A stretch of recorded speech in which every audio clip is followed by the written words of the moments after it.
नमस्कार दोस्तों, आपका ज्ञान की कहानियों में स्वागत है। आज की वीडियो में हम देवउठनी एकादशी की व्रत कथा सुनाएंगे।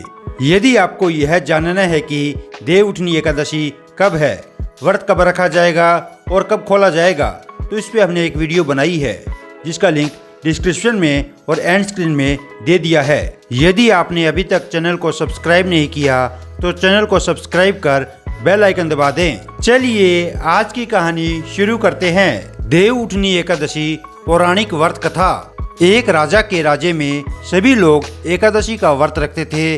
प्रजा तथा नौकर चाकरों से लेकर पशुओं तक को एकादशी के दिन अन्न नहीं दिया जाता था। एक दिन किसी दूसरे राज्य के एक व्यक्ति राजा के पास आकर बोला, महाराज कृपा करके मुझे नौकरी पर रख ले। तब राजा ने उसके सामने एक शर्त रखी कि ठीक है, रख लेते हैं, किंतु रोज तो तुम्हें खाने को सब कुछ मिलेगा, पर एकादशी को अन्न नहीं मिलेगा। उस व्यक्ति ने उस समय हाँ कर ली, पर एकादशी के दिन जब उसे फलाहार का सामान दिया गया तो वह राजा के सामने जाकर गिड़गिड़ाने लगा, महाराज इससे मेरा पेट नहीं भरेगा, मैं भूखा ही मर जाऊंगा, मुझे अन्न दे दो। राजा ने उसे शर्त की बात याद दिलाई, पर वह अन्न छोड़ने को राजी नहीं हुआ। तब राजा ने उसे आटा, दाल, चावल आदि दिए।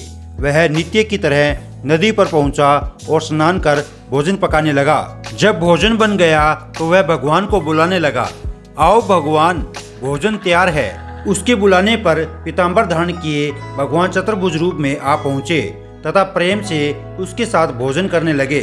भोजन आदि करके भगवान अंतर्ध्यान हो गए तथा वह अपने काम पर चला गया। 15 दिन बाद अगली एकादशी को वह राजा से कहने लगा, महाराज मुझे दुगना सामान दीजिए। उस दिन मैं भूखा ही रह गया। राजा ने कारण पूछा तो उसने बताया कि हमारे साथ भगवान भी खाते हैं, इसलिए हम दोनों के लिए ये सामान पूरा नहीं होता। यह सुनकर राजा को बड़ा आश्चर्य हुआ। वह बोला, मैं नहीं मान सकता कि भगवान तुम्हारे साथ खाते हैं। मैं इतना व्रत रखता हूँ, पूजा करता हूँ, पर भगवान ने कभी मुझे दर्शन नहीं दिए। राजा की बात सुनकर वह बोला, महाराज यदि विश्वास न हो तो साथ चलकर देख लें। राजा एक पेड़ के पीछे छिपकर बैठ गया। उस व्यक्ति ने भोजन बनाया तथा भगवान को शाम तक पुकारता रहा, परंतु भगवान न आए। अंत में उसने कहा, हे भगवान, यदि आप नहीं आए तो मैं नदी में कूदकर प्राण त्याग दूंगा। लेकिन भगवान नहीं आए। तब वह प्राण त्यागने के उद्देश्य से नदी की तरफ बढ़ा।